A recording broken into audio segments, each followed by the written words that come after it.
Assalamualaikum warahmatullahi wabarakatuh. Bismillahirrahmanirrahim. Rabbi shrahli sadri wa yassirli amri wahlul 'uqdatam min lisani yafqahu qawli. Bismillah. Assalamualaikum warahmatullahi wabarakatuh. Sahabat-sahabat hayu, alhamdulillah wa syukrulillah, Allah pertemukan kita dalam kajian online pagi hari ini, insya Allah dalam keadaan sehat walafiat, dalam keadaan iman dan dalam keadaan Islam. Salawat dan salam semoga tercurah kepada Nabi Allah Muhammad Sallallahu Alaihi Wasallam beserta keluarga dan sahabat-sahabat beliau sampai kepada kita hari ini pengikutnya sampai akhir zaman kelak, amma ba'd. Sahabat-sahabat hayu yang semoga Allah rahmati, hari ini kita akan berbicara tentang kesabaran dalam pandemi yang sedang menimpa negeri ini, bahkan menimpa seluruh dunia. Kadang-kadang ketika ujian itu ditimpakan kepada kita, kadang-kadang kita ini tidak tahu apa yang harus dilakukan. Kadang-kadang malah lebih jauh daripada Allah. Masalah pandemi bukan hanya kita yang mengalami. Banyak berjuta-juta orang di dunia ini mengalami mungkin yang lebih parah dari yang sedang kita alami hari ini. Kadang-kadang ketika ujian itu datang, wabil khusus tentang urusan pandemi ini, kebanyakan dari kita banyak mengeluh.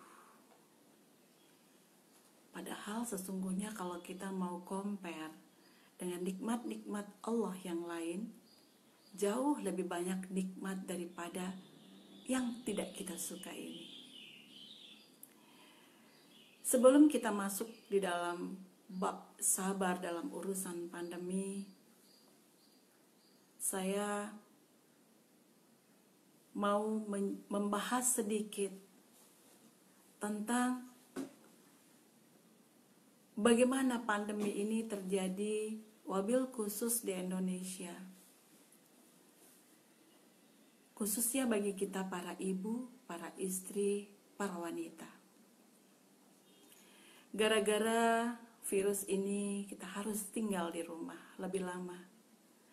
Gara-gara virus ini ada, kita tidak bisa leluasa pergi kemana-mana yang kita suka. Gara-gara virus ini kita tidak bisa bekerja seperti biasanya kita bekerja normal. Gara-gara virus ini kita tidak bisa pergi makan-makan ke tempat-tempat yang kita suka. Banyak hal yang tidak bisa kita kerjakan. Social distancing harus kita kerjakan. Kita harus tinggal di rumah. Memakai sesuatu yang sebenarnya kita tidak biasa memakainya, yaitu masker. Banyak hal terjadi. Sehingga banyak sekali para ibu-ibu mulai bermunculan di media-media sosial seragam, yaitu keluhan. Banyak sekali orang-orang perempuan, wanita-wanita yang mengeluh. Bukan hanya wanita sebenarnya, tapi yang kita bicarakan, kita berbicara hari ini, berbicara tentang kita. Talking about us. Banyak para ibu, para istri yang kesehari-hariannya sangat aktif di luar, terpaksa di rumah. Banyak komentar-komentar orang-orang penting di negeri ini yang berkata bahwa mereka tinggal di rumah itu yang terkena adalah faktor psikologisnya. Jadi mereka merasa bahwa mereka tinggal di rumah itu, mereka stres. Karena mereka tidak tahu harus apa yang mereka kerjakan. Inilah yang saya katakan banyak hal dari kekeliruan-kekeliruan kita. Bahwa sesungguhnya ketika kita di rumah, sungguhnya banyak yang kita kerjakan. Ketika kita di rumah, ibu-ibu, sesungguhnya deretan pekerjaan itu tidak akan pernah habisnya. Karena sesungguhnya pekerjaan wanita itu tinggal di rumah. Wanita itu tempatnya di rumah. Wanita itu pekerjaan utamanya adalah berdakwah di rumah. Memastikan orang-orang yang ada di dalam rumahnya itu taat kepada Allah. Ini pekerjaan wanita yang sangat sungguh berat. Tapi banyak wanita-wanita pandai, lulusan S1, lulusan S2, lulusan S3, pandainya untuk membesarkan perusahaan orang lain. Bukan membesarkan iman keluarganya, bukan membesarkan iman anak-anaknya, bukan membesarkan iman suaminya, bukan. Tapi kepandaiannya adalah untuk membesarkan perusahaan orang lain. Inilah yang saya katakan sebagai kekeliruan universal, kesalahan universal. Sehingga banyak wanita-wanita itu merasa dia itu berharga karena dia berperan di luar rumahnya. Sedangkan anak-anaknya dia titipkan kepada orang-orang yang secara pendidikan jauh di bawah standar.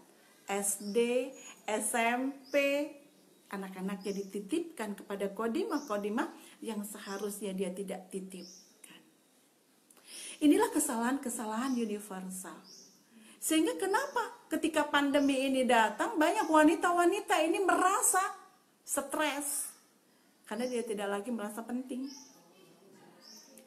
Karena tadinya jabatannya director, karena tadinya jabatannya adalah manajer, karena tadinya jabatannya adalah owner sebuah perusahaan. Lalu tiba-tiba dia di rumah, sehingga dia katakan, I'm doing nothing. Kenapa? Karena dia tidak tahu kodratnya. Sehingga ketika pada saat dia di rumah, tidak ada kesabaran itu. Dia tidak sabar menghadapi pandemi ini. Padahal, kalau kita tahu, teman-teman, kalau kita berkomunitas dengan orang-orang yang berilmu, begitu ditanya bagaimana kabarnya dengan pandemi ini, mereka akan bilang, Masya Allah, Alhamdulillah, gara-gara pandemi ini yang tadinya suami saya tidak pernah jadi sholat, tidak menjadi imam sholat, sekarang jadi imam sholat kami.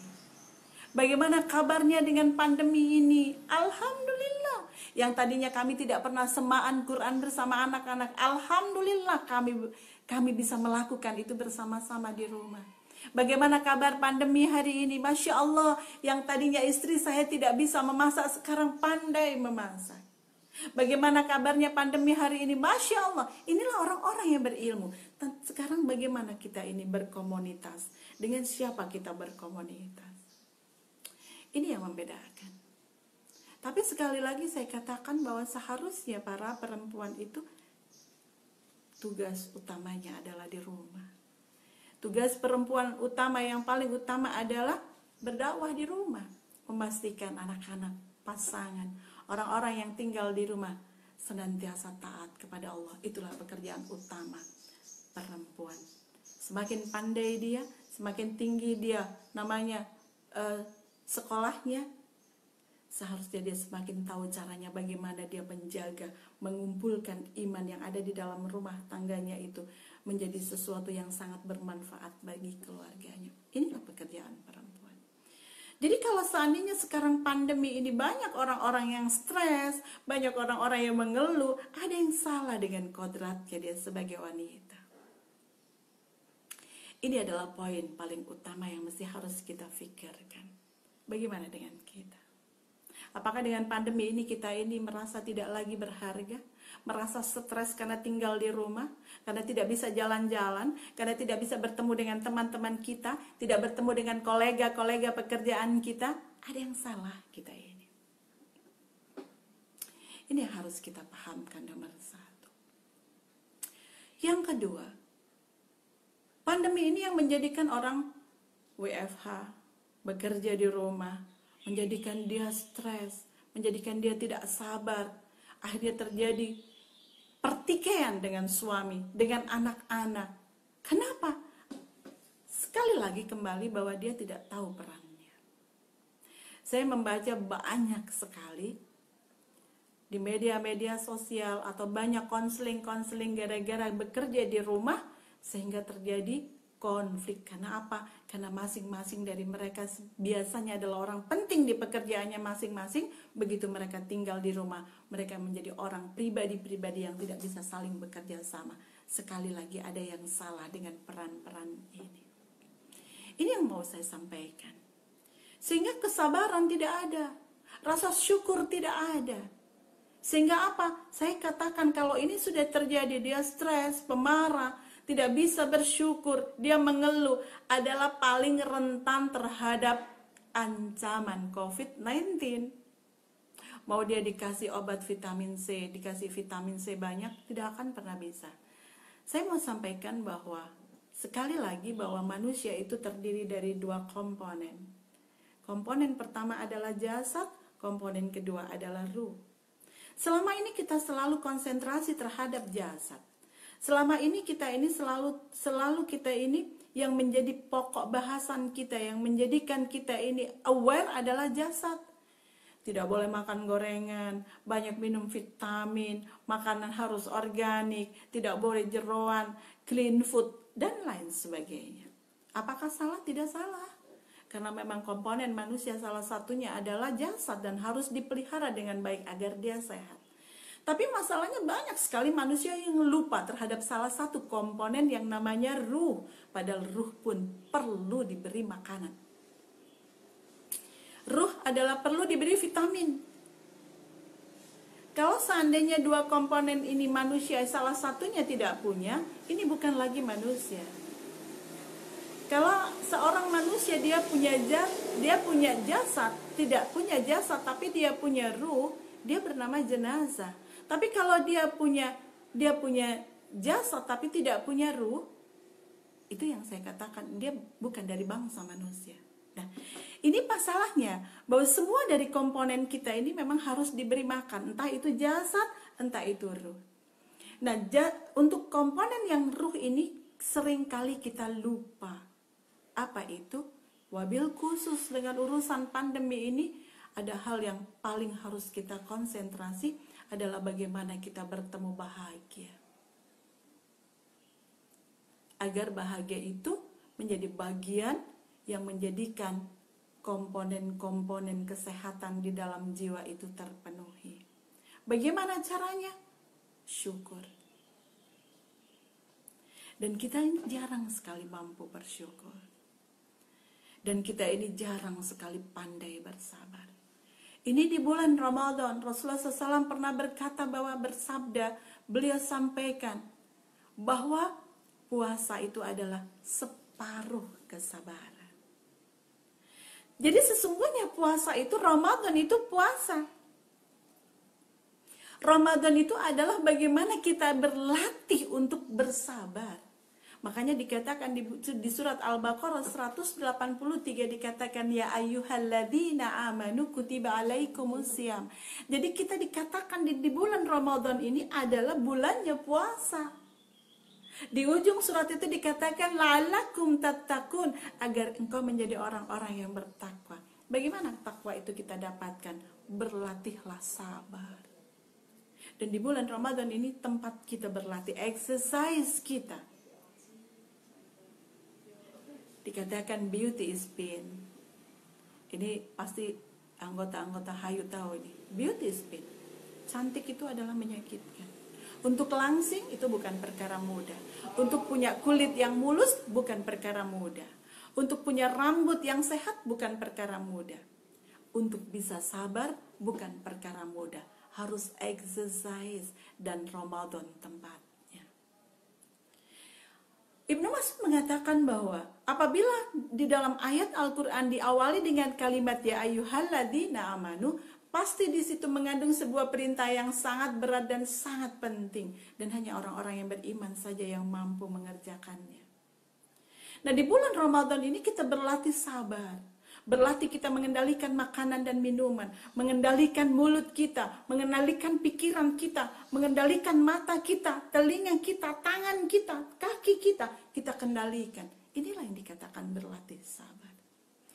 Nah, berurusan dengan pandemi ini, disinilah letaknya sesungguhnya kita bersyukur karena pandemi ini hadir pada saat di bulan Ramadan. Karena apa? Takwa itu bisa dilewati hanya dengan jalan sabar. Karena puasa itu adalah separuh dari kesabaran. Dan masalahnya kesabaran itu adalah separuh daripada iman.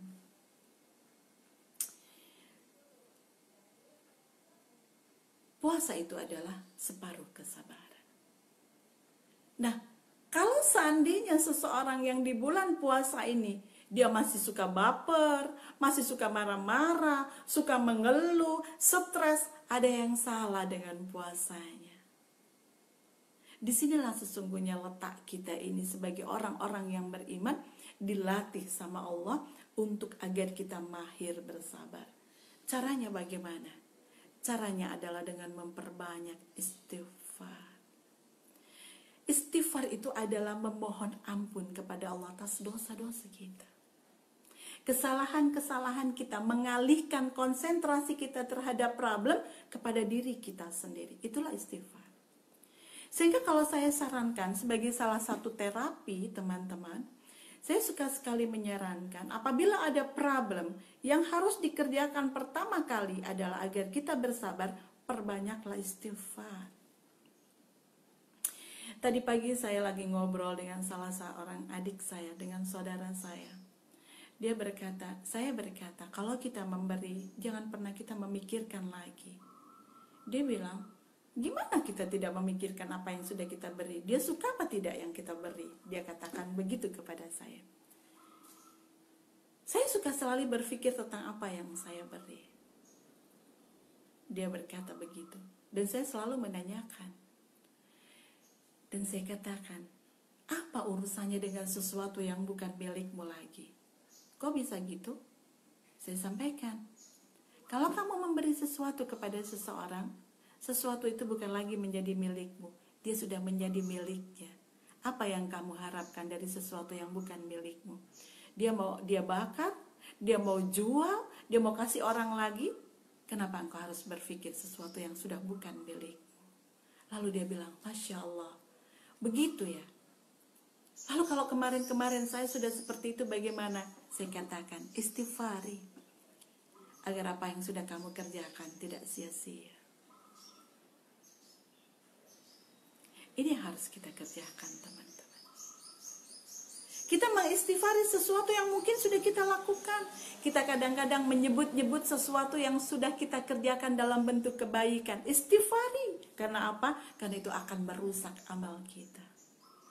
Atau kita pernah berkata sesuatu yang sebenarnya itu dusta. Kita istighfari. Ya Allah, saya dulu pernah berdusta padanya.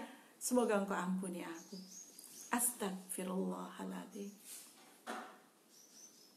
Atau mungkin kita pernah dulu membicarakan keburukan orang lain. Lalu kita bilang, ya Allah, aku dulu pernah membicarakan keburukannya. Semoga engkau ampuni aku. Ada doa yang diajarkan Rasulullah kepada Ibunda Aisyah di bulan-bulan akhir, di akhir-akhir bulan Ramadan. Allahumma innaka afuwun tuhibbul afwa fa'fu anni, ya Allah. Ya Allah, sesungguhnya engkau itu maha memaafkan kan, dan sesungguhnya engkau menyukai orang yang meminta maaf. Aku meminta maaf kepadamu, ya Allah. Kalau Allah maafkan, kalau Allah ampuni, tidak ada yang perlu kita khawatirkan terhadap diri kita. Tidak ada yang membuat kita galau. Kenapa kita galau? Karena kita merasa terancam oleh sesuatu. Kenapa kita galau? Karena yang kita inginkan tidak kita dapatkan. Kenapa kita galau? Karena kita ini selalu mengharap sesuatu yang belum terjadi kepada diri kita. Padahal banyak hal yang sesungguhnya yang kita ini tidak mampu melakukan apa-apa hanya karena Allah. Semalam saya lagi berbicara tentang industri-industri yang tiba-tiba tutup. Seperti industri perfilman, industri musik, industri makanan, industri garment. Mereka sudah menyiapkan sebegitu rupa untuk menyambut Lebaran tahun ini. Terpaksa mereka habis tanpa ada yang bisa diharapkan lagi. Ada film yang digadang-gadang orang, mungkin film X, film apa yang mereka akan berharap itu booming. Mereka tidak lagi bisa berharap. Sangat mudah bagi Allah mengambil sesuatu dan memberikan sesuatu. Jadi segala sesuatu itu bukan karena kemampuan kita, tapi semata-mata karena Allah izinkan atau Allah yang berkehendak. Nah, hal seperti ini harus kita pahamkan. Makanya saya bilang, untuk mengalihkan konsentrasi kita terhadap problem yang ada sekarang, agar kita mampu bersabar, adalah kita berlatih untuk mengistighfari kesalahan-kesalahan kita. Ini yang pertama. Berlatihlah teman-teman untuk mengistighfari. Saya tadi pagi gondok sama suami, istighfari. Saya tadi marah kepada anak-anak, istighfari. Saya tadi makan dengan berdiri, istighfari. Saya hari ini belum bersedekah, istighfari. Saya tadi ini sholatnya itu di ujung waktu, istighfari. Ini yang saya katakan, bagaimana kita berlatih sabar dengan mengistighfari, memunculkan kesalahan kita satu demi satu, sampai kita ini bercucuran air mata, meleleh di hadapan Allah. Rabbana ampuni aku, duhai Allah. Kenapa? Kata Rasulullah SAW, bagi orang yang memperbanyak istighfar, Masya Allah, kalau dia mengalami masalah, Allah akan tunjukkan jalan keluarnya. Kalau dia dalam kondisi sempit, Allah akan lapangkan jalannya. Dan Allah akan memberikan rizki dari pintu-pintu yang dia tidak duga-duga. Ada salah seorang sahabat suatu hari, selesai sholat, dia ada di luar masjid dalam duduk sedih termenung. Lalu Rasulullah SAW bertanya, ada apa denganmu? Lalu sahabat ini bertanya, ya Rasulullah, aku ini banyak hutang dan hampir aku tidak mampu membayarnya. Saking banyaknya. Nasihati aku ya Rasulullah, apa yang aku harus kerjakan? Kata Rasulullah SAW, perbanyak istighfar. Dan orang itu mampu membayar hutang-hutang. Lalu tiba-tiba ada juga seorang perempuan datang kepada Rasulullah. Ya Rasulullah, sudah lama kami mengidam-idamkan seorang keturunan, tapi sampai sejauh ini saya belum juga bisa diberi keturunan. Apa yang bisa aku kerjakan ya Rasulullah, nasihati aku. Kata Rasulullah SAW, perbanyak istighfar. Dan perempuan itu mengerjakannya. Dan alhamdulillah, perempuan itu dikaruniai keturunan. Lalu ada salah satu kaum mendatangi Rasulullah, ya Rasulullah, desa kami sekarang sedang kekeringan. Tidak ada makanan, tumbuhan mati, ternak kurus, dan tidak bisa mengeluarkan air susu.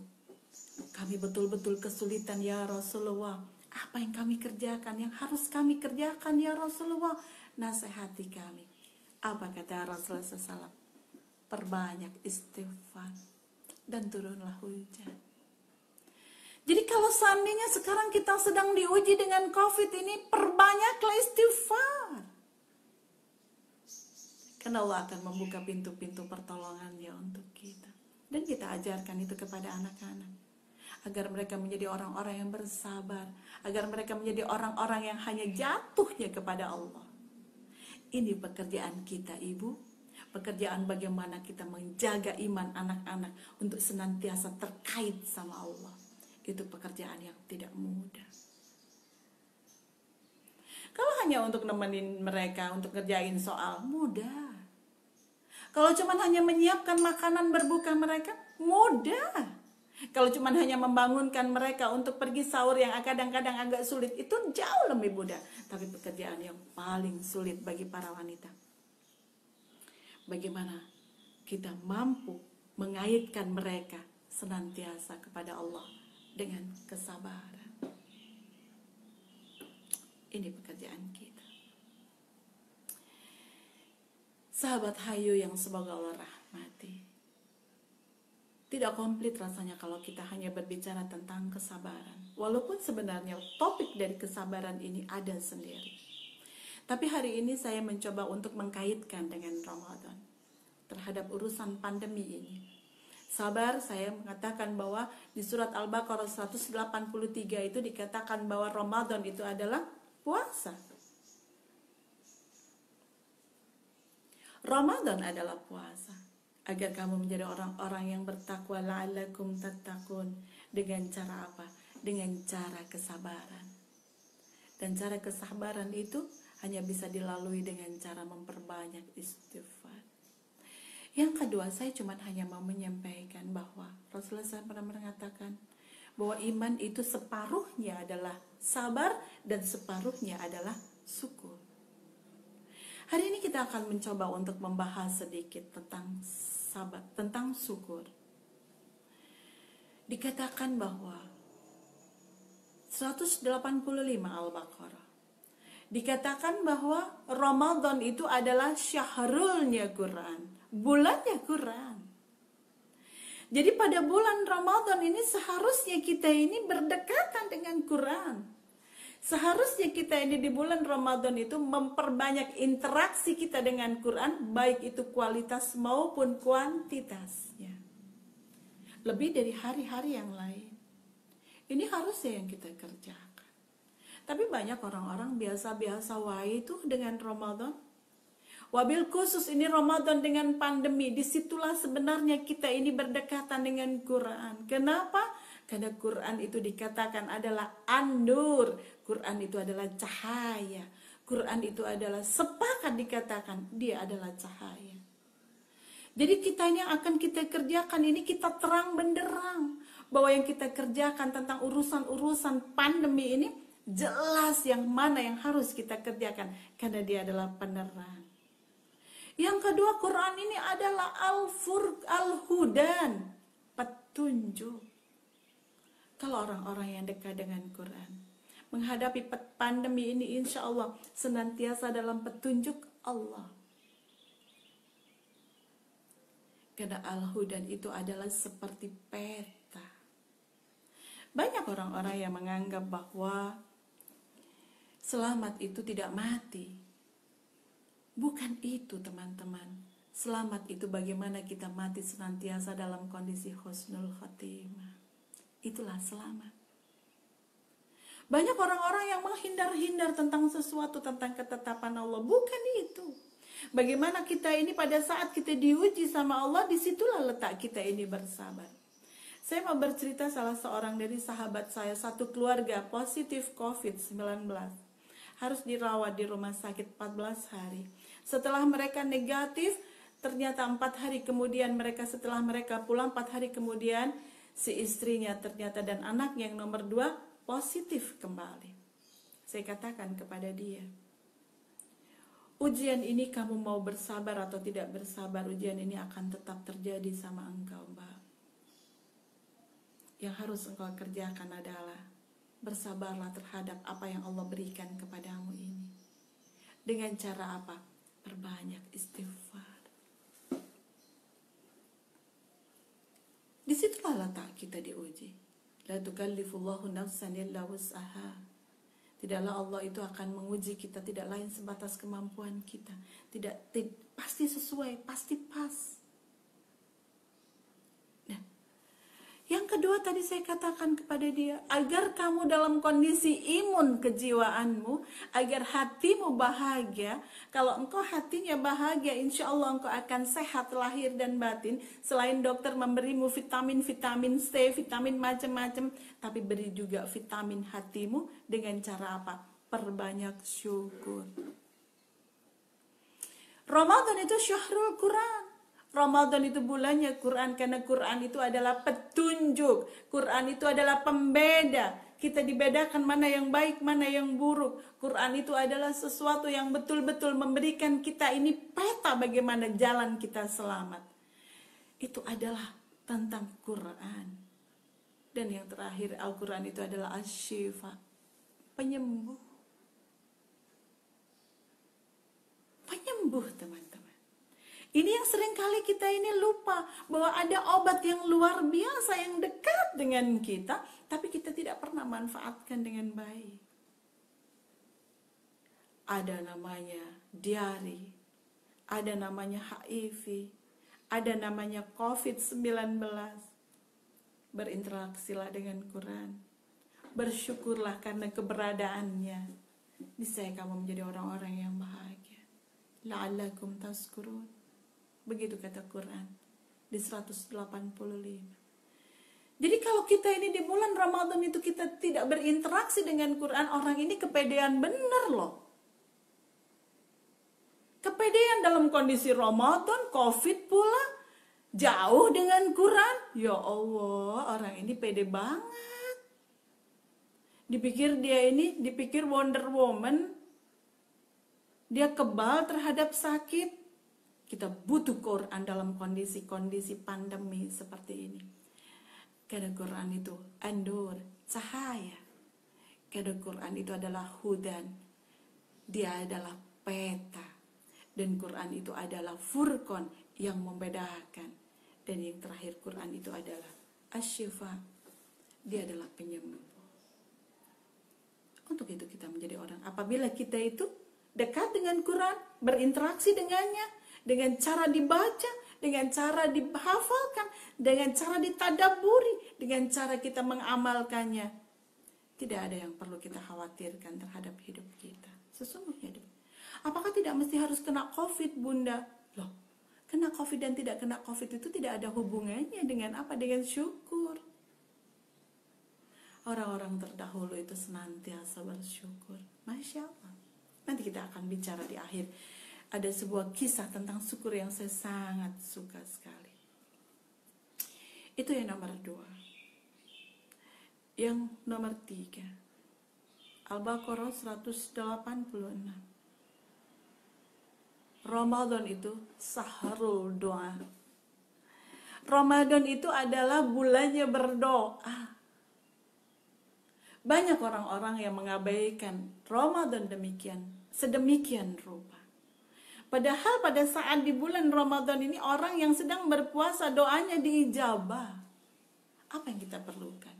Tapi problemnya kenapa banyak orang tidak bisa berdoa? Karena everything dia sudah punya. Rumah udah bagus, mobil banyak, anak-anak sehat, suami baik, pendapatan bagus, karir bagus. Sehingga tidak ada lagi yang dia perlu minta sama Allah. Sombong kali dia. Padahal Allah itu berkata, kalau ada orang yang meminta-minta, dia malu tidak mengabulkannya. Dikatakan di surat itu, kalau ada orang bertanya tentangku ya Muhammad, sesungguhnya aku itu qarib, dekat. Lebih dekat dari urat nadi kita sendiri, dari urat leher kita sendiri. Aku akan mengabulkan orang yang memohon kepada aku.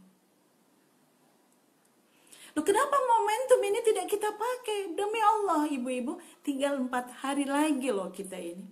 4 hari lagi kita ini menjadi orang yang luar biasa, di mana setiap yang kita minta pasti dikabulkan. Kenapa kita tidak memanfaatkan jackpot ini? Kita tidak memanfaatkan the golden time ini. Aku akan mengabulkan orang-orang yang memohon kepada aku. Begitu kata Allah. La'allakum yarsudun. Agar kamu menjadi orang-orang yang mendapatkan petunjuk. Kalau kita dekat dengan Allah, dengan meminta setiap yang kita minta sama Allah, Allah akan menjadikan kita mendapatkan petunjuk. Kalau kita sudah dicintai Allah, mendapatkan petunjuk dari Allah, tidak ada sesuatu yang perlu kita khawatirkan terhadap hidup kita. Kalau anak-anak kita ajarkan untuk senantiasa bergantung sama Allah, minta sama Allah, tidak ada sesuatu yang kita khawatirkan terhadap anak-anak. Kalau anak-anak kita mencintai Quran dimanapun, di benua manapun mereka, tidak ada yang perlu kita khawatirkan terhadap mereka. Kita suka sekali khawatir tentang keselamatan mereka, tentang kesehatan mereka, kekurangan makan mereka, apa saja kita khawatirkan. Tapi kalau mereka dekat dengan Allah, kalau mereka dekat dengan Quran, kalau mereka mahir di dalam urusan sabar, kalau mereka mahir dalam urusan syukur, dan Allah memberi petunjuk, tidak ada sesuatu yang menjadikan kita khawatir tentang keberadaan mereka. Inilah teman-teman yang harus kita perhatikan. Saya kembali lagi kepada teman saya yang positif COVID-19. Apa yang kamu kerjakan harus kamu kerjakan dengan syukur. Saya bilang, setiap aktivitas yang kamu kerjakan, syukurilah. Kamu ada di dalam ruangan, lalu kamu berkata kepada Allah, Rabbana, dalam kondisi sakit seperti ini, Engkau pinjamkan bagiku ruangan VIP ini. Alhamdulillah. La haula wala quwata illa billah. Karena banyak sekali di luar sana orang-orang tidak mendapatkan kamar. Kamu melihat AC lalu ruanganmu sejuk, saya katakan, ya Allah, dalam kondisi panas seperti ini, kondisi di luar, Engkau beri aku kesejukan dengan AC ini. Alhamdulillah. Ketika Engkau bisa mendirikan sholat, kamu berkata kepada Rabbana, Engkau mampukan aku tegak berdiri untuk mengerjakan sholat. Padahal di rumah sakit ini banyak orang-orang yang tidak mampu menggerakkan, bahkan tangannya sendiri pun dia tidak mampu. Tapi Engkau jadikan aku mampu bergerak. Mampu ya Allah untuk mengerjakan sholat. Alhamdulillah. Surat Ibrahim mengatakan, barang siapa yang bersyukur atas nikmatku, sungguh aku akan tambah nikmatnya. Kenapa kita selalu ditambah galau? Karena kita suka mengeluh, suka sambat, ibu-ibu. Di rumah yang sudah punya banyak macam-macam, masih sambat.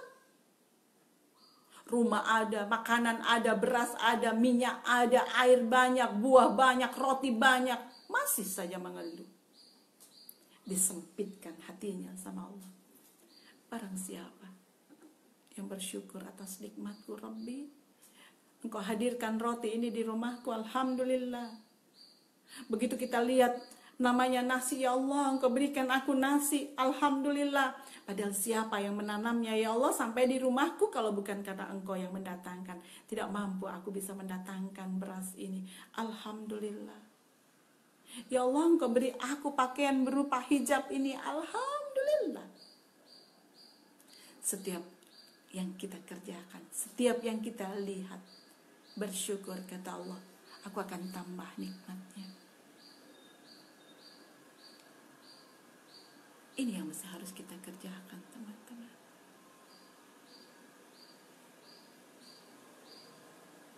Ini yang harus kita kerjakan. Untuk itu, mari kita berdoa. Di bulan-bulan ini minta sama Allah apa saja yang kita minta. Kalau selama ini kita belum mahir membaca Quran, kita bilang, Rabbana, mampukan aku membaca Quran dengan baik dan benar. Sampai Quran ini merasuk ke dalam jiwaku. Sampai aku butuh, tolonglah aku ya Allah. Bisa? Kita bilang kepada Allah, ya Allah, jadikan anak-anakku ini kelak ya Allah, bertebaran di atas muka bumi, tidak lain menegakkan kalam la ilaha illallah. Jadikan dia yang menjadi pembuka pintu kebaikan bagiku, menjadikan pintu surga bagiku ya Allah, amin. Rabbana, beri hamba istiqomah dalam amal soleh sampai Engkau wafatkan aku dalam husnul khotimah ya Allah. Boleh. Ya Allah, jadikan aku langsing ya Allah. Boleh. Minta apa saja Allah punya.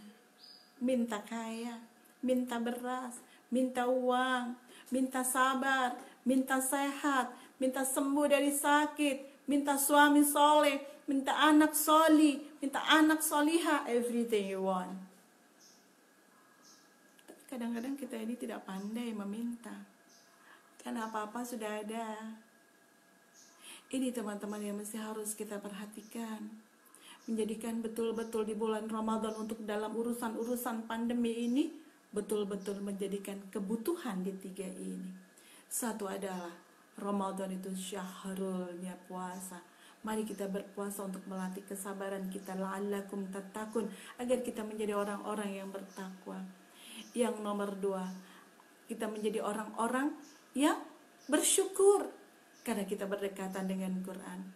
Yang ketiga, kita menjadi orang-orang yarsudun, yang mendapatkan petunjuk karena kita senantiasa terkoneksi dengan Allah dengan doa. Karena doa, kata Rasulullah, adalah otaknya ibadah. Terakhir sebagai penutup teman-teman, saya mau menceritakan tentang sebuah kisah bagaimana seorang perempuan itu bersabar dan bersyukur, yang dimana dia menyempurnakan imannya. Kata Rasulullah SAW bahwa iman, hidup itu masalah, hidup itu ujian, dan ujian itu hanya bisa diselesaikan dengan iman. Dan iman itu cabangnya, separuhnya adalah sabar, separuhnya adalah syukur. Ada sebuah kisah yang saya dapatkan dari Perdana Menteri dari Harun al-Rashid yang bernama Al-Asma'i.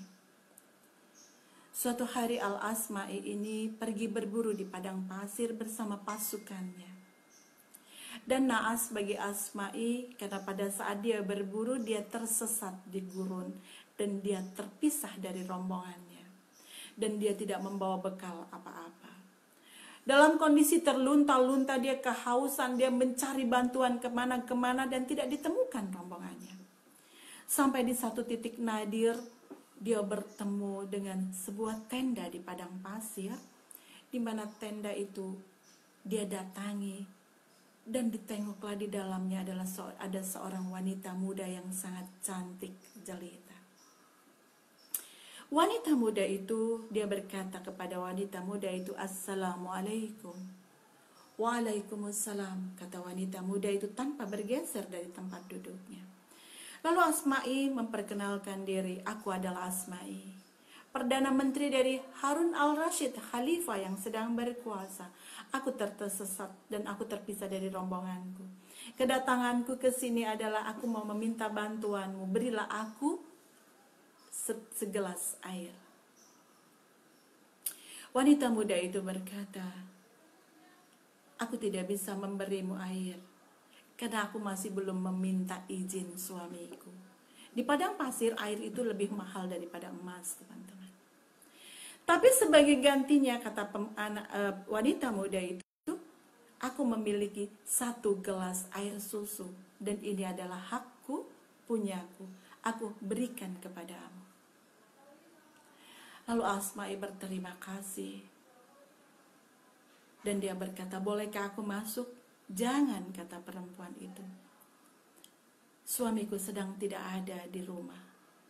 Berjauhanlah engkau dariku. Minumlah susu itu di depan sana."